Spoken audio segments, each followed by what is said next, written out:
जळगावच्या देऊळवाडे गावातील श्री माता मनुदेवी बहुउद्देशीय संस्था यांच्या वतीने गावातील 55 ज्येष्ठ महिला, पुरुष व ग्रामस्थांना श्री क्षेत्र पंढरपूर आषाढी वारीचा उपक्रम राबविण्यात आला।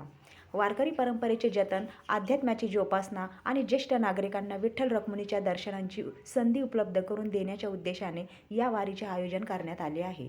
वारीचे आयोजन संस्थेचे अध्यक्ष मुकेश सोनवणे यांच्या नेतृत्वाखाली सरपंच निकिता सोनवणे यांच्या सहकार्याने करण्यात आले आहे। मंगळवारी पंढरपूर वारीसाठी गावातील 55 वारकरी विठ्ठल रखुमाईच्या दर्शनासाठी रवाना झाले। जिल्हा परिषदेचे माजी सदस्य प्रताप पाटील यांच्या हस्ते वारीच्या पताकेचे पूजन करून भगवा झेंडा दाखवत पंढरपूर वारीचा शुभारंभ करण्यात आला। या प्रसंगी आयोजक मुकेश सोनवणे, सरपंच निकिता सोनवणे यांच्यासह सहभागी वारकऱ्यांचा प्रवास, निवास व इतर आवश्यक सर्व व्यवस्था संस्थेमार्फत करण्यात आल्याचे आयोजक मुकेश सोनवणे यांनी सांगितले। या वारीसाठी गोकुळ सोनवणे, गेंदालाल भोजू, पप्पू नन्नवरे, नीलू तायडे, इंदुबाई सोनवणे, संतोष सोनवणे, मधुकर महाजन, अरुण सोनवणे, आबा कोळी आणि बबलू बाविस्कर यांचे सहकार्य लाभत आहे। आमचे लाडके भाऊ,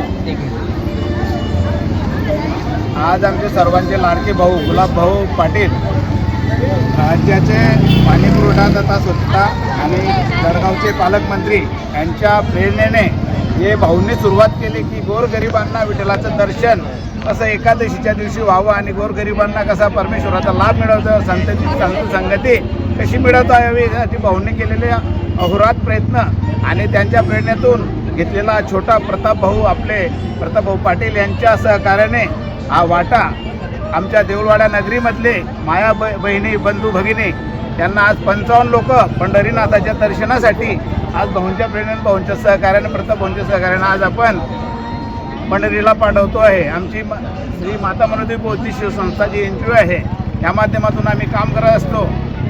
देऊळवाड्याचे लोकनियुक्त सरपंच म्हणून माझी पत्नी आणि मी सतत देऊळवाड्याच्या सेवेसाठी तत्पर आहोत आणि त्यासाठी आमच्या सर्व गावाच्या सहकार्याच्या वतीने आज आमची देऊळवाडा नगरी एक देवाचं गाव म्हणून, मंजूबाचं गाव म्हणून ओळखलं जातं आणि त्यांना संतांच्या संगतीमध्ये पंढरीचं दर्शन दरवर्षी भाऊंच्या माध्यमातून व्हावं हीच प्रेरणा ठेवून, ही संकल्पना डोळे ठेवून आम्ही ह्यावर्षी सर्व विठ्ठलाच्या दर्शनासाठी सगळे वारकरी बंदी जात आहोत। धन्यवाद। आज आपण या ठिकाणी पंढरीची झारे आल्यानं संसारा दिना सोयरा पांडुरंगा वाट पाय उभा भीतीच्या वेळी कृपासाठी पांडुरंगा। तर या युक्तवादाने महाराज म्हणतात की तो भगवान परमात्मा आपल्या भक्ताची वाट पाहतोय की केव्हा माझा भक्त माझ्या दर्शना करता येणार आहे। म्हणजे जन्माला आल्यानंतर माणसाने एकदा तरी पंढरपूरची वारी केली पाहिजे। तर आपल्या जीवनात सार्थक कसं व्हायला पाहिजे, तर पांडुरंग परमात्माच्या दर्शनात सार्थक होतं। तर या ठिकाणी बोळा ते पंढरपूर आपली बस यात्रा निघालेली आहे। तर याकरता आमचे ज्येष्ठ गुरुबंधू मुख्यधारा सोनवणे देऊळवाडेकर यांनी मी त्यांना विचारलं, म्हटलं दादा मला सुद्धा आमच्या गावाहून बस यात्रा न्यायची आहे। त्यांनी त्यांच्या सोयीनुसार त्यांच्या गावातील मंडळींना त्यांच्या तर्फे नेलं। तर म्हटलं मलाही आमच्या गावातील मंडळी न्यायचं, तर दादांनी सांगितलं तुम्हाला मी थोडं मार्गदर्शन करतो। दादांनी मला वेळोवेळी म्हणजे सहकार्य केलं। त्यांनी मला सांगितलं तुम्ही इथे जा। त्या ठिकाणी देशपांडे साहेबांनी सुद्धा आम्हाला मदत केली।